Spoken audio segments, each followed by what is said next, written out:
बिस्मिल्लाहिर्रहमानिर्रहीम। मेरे प्यारे दोस्तों, कैसे हैं आप? मैं हूं आपका होस्ट मोहम्मद आज़म समीर, और आज जो कंट्री मेरे पास आ गया है वो बहुत ही प्यारा जजीरा है दोस्तों। बल्कि एक नहीं, दो कंट्री हैं। एक उसका नॉर्दर्न पार्ट है और एक उसका साउथ ईस्टर्न पार्ट है। जो नॉर्दर्न पार्ट है वो है दोस्तों तुर्की के इन्फ्लुएंस में उसके अंडर है, और जो इसका साउथ ईस्टर्न पार्ट है जो कि वेस्ट एशिया में पड़ता है वो है जी मेडिटेरेनियन का इलाका, जहाँ पे ग्रीस का या ग्रीक का होल्ड है। और ये वो कंट्री है, ये वो पार्ट है जो 2004 में शेंजन के कंट्रीज़ में भी शामिल हो चुका था। तो आप यहाँ पे शेंजन के थ्रू भी आ सकते हैं, शेंजन का वीज़ा लेके भी आ सकते हैं, दूसरे वीज़े पे भी आ सकते हैं, वर्क परमिट भी ले सकते हैं, यहाँ पे स्टडी वीज़ा भी है। इसके साथ साथ यहाँ पे इनकी नेशनैलिटी भी है और रेजिडेंस परमिट भी है। दूसरा पार्ट है दोस्तों इसका, वो है जी तुर्की के अंडर। वहाँ पे आप सिर्फ़ और सिर्फ तुर्की से ही जा सकते हैं। अगर आपके पास उसका वीज़ा है, डी वीज़ा है, एफ वीज़ा है, तो आप तुर्की से ही वहाँ पे जा सकते हैं।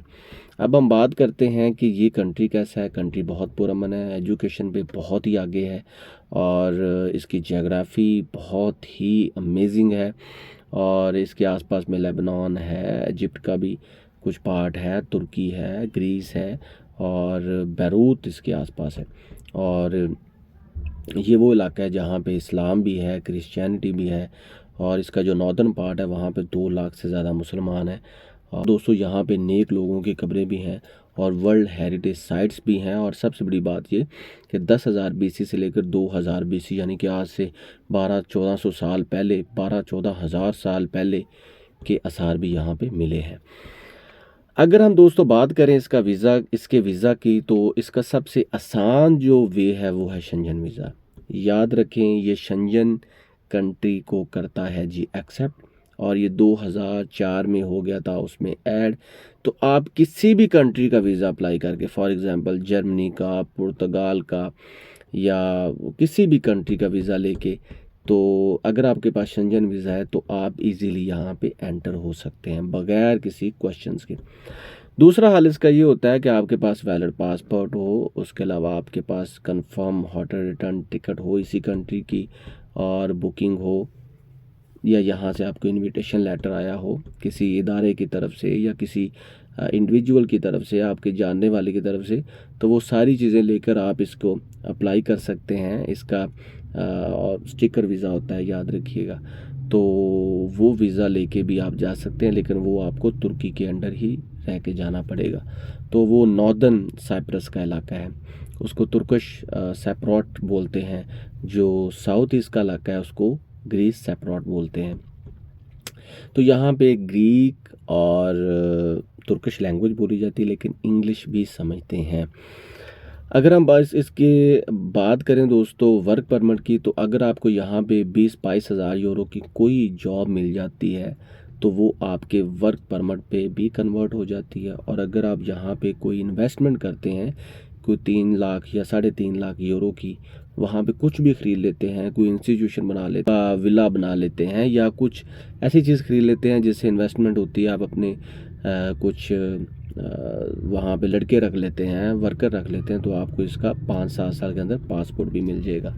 तो तरीक़ेकार यही है दोस्तों कि आपके पास सारे डॉक्यूमेंट। अगर आप शेंजन वीज़ा की बात करें तो मैं आपको यही सजेशन दूंगा कि आप पुर्तगाल का वीज़ा अप्लाई करें, शेंजन वीज़ा। शेंजन वीज़े की प्रोसेस वही है कि आपको अपॉइंटमेंट लेनी पड़ती है। अपॉइंटमेंट लेने के बाद कुछ ऐसे कंट्री जो VFS ग्लोबल से जाके आपने अपनी बायोमेट्रिक देनी होती है, और कुछ कंट्रियाँ जहाँ पे आपको इन प्रेजेंस ही जाना पड़ता है। तो तुर्की भी बेस्ट ऑप्शन है। तुर्की में आपने सिर्फ अपॉइंटमेंट लेनी होती है, 1-2 महीने के बाद आपको, जर्मनी बेस्ट ऑप्शन है।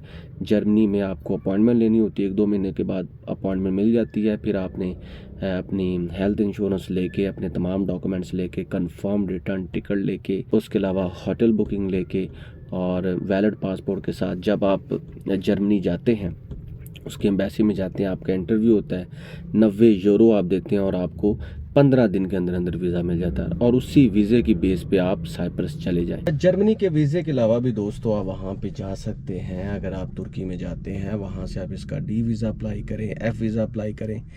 देखिए अगर आप रिटायर्ड हो चुके हैं और अगर 15-20 हज़ार की आपकी पेंशन है या इससे थोड़ी सी भी कम है तो आप रिटायरमेंट का भी वीज़ा ले सकते हैं। इसके अलावा अगर आपको वहाँ पे कोई जॉब मिल जाती है वो वर्क परमिट में कन्वर्ट हो जाती है। उसके अलावा अगर आप वहाँ पे कोई इन्वेस्टमेंट करते हैं 3 से 4 लाख यूरो की, कोई भी चीज़ वहाँ पे ख़रीद लेते हैं और उसके बाद 5-7 साल के अंदर अंदर आपको पासपोर्ट भी मिल जाता है।